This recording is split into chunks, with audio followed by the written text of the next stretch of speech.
नमस्ते दोस्तों, राम राम सभी को। आप सभी को 8वें नवरात्रि की हार्दिक शुभकामनाएं। मैं नितेश आपका स्वागत करता हूं अपने चैनल किस्सा कहानी बाय नितेश में। आज माँ महागौरी के इस पावन दिन पर मैं लेकर आया हूं एक ऐसी मार्मिक कहानी जो समाज की गहरी सच्चाई को छूती है। क्या प्यार जाति और ऊंच नीच की दीवारों को तोड़ सकता है? कैसे माँ महागौरी ने दो अलग अलग समाजों के दिलों को जोड़ा। आर्या एक उच्च कुल की बेटी, आदित्य एक दलित परिवार का होनहार युवक, और एक प्यार जिसने तोड़ डाली सामाजिक बंदिशें।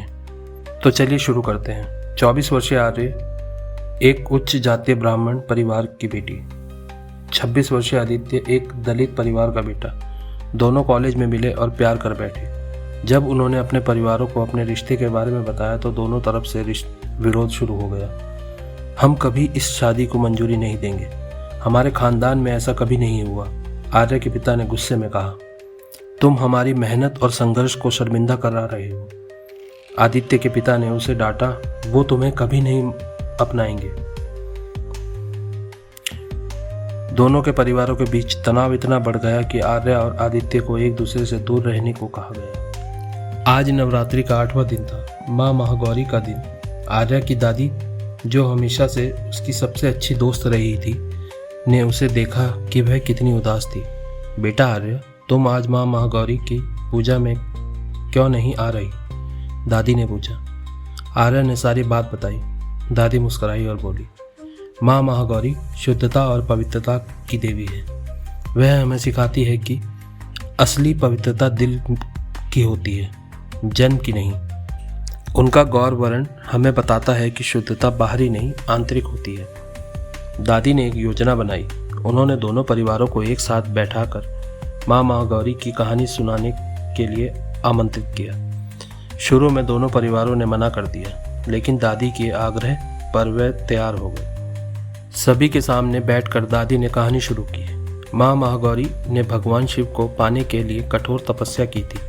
उनकी तपस्या से प्रसन्न होकर भगवान शिव ने उन्हें दर्शन दिए और कहा कि वह उनकी शुद्ध भक्ति से प्रसन्न है, न कि उनके कुल या जन्म से। उन्होंने तपस्या से अपनी आंतरिक शुद्धता को प्राप्त किया और यही शुद्धता उनके गौर वर्ण के रूप में प्रकट हुई। दादी ने आके कहा, क्या हम माँ महागौरी से कम हैं? क्या हम अपने बच्चों के शुद्ध प्यार को स्वीकार नहीं कर सकते? क्या जन्म ही सब कुछ है? दादी की बातों ने दोनों परिवारों के दिल को छू लिया। आर्या की माँ की आंखों में आंसू थे जब उन्होंने कहा, शायद हम गलत थे। प्यार तो प्यार होता है, वह किसी जाति को नहीं देखता। आदित्य के पिता ने भी सिर हिलाया। हमें अपने बच्चों की खुशी को सबसे ऊपर रखना चाहिए। अगर भगवान ने जन्म के आधार पर भेदभाव नहीं किया तो हम कौन होते हैं ऐसा करने वाले? दोनों परिवारों ने माँ महागौरी के सामने आर्या और आदित्य के रिश्ते को अपनी मंजूरी दे दी। उन्होंने तय किया कि वे दोनों परिवारों की परंपराओं को मिलाकर शादी करेंगे। शादी के दिन आर्या ने सुंदर सफेद साड़ी पहनी, माँ महागौरी के रंग की तरह, जो शुद्धता और शांति का प्रतीक है। आर्या और आदित्य ने न सिर्फ एक खुशहाल जीवन की शुरुआत की, बल्कि उन्होंने एक ऐसा संगठन शुरू किया जो विभिन्न समुदाय के लोगों को एक साथ लाता था। वह सामुदायिक सेवा के जरिए लोगों को सिखाते थे कि प्यार और इंसानियत जाति और धर्म से ऊपर होती है। 1 साल बाद जब उनके घर एक बच्चे ने जन्म लिया तो दोनों परिवारों ने मिलकर उसका नाम गौरी रखा, माँ महागौरी के नाम पर। दोस्तों, माँ महागौरी हमें सिखाती है कि असली पवित्रता दिल की शुद्धता में होती है, बाहरी जन्म या जाति में नहीं।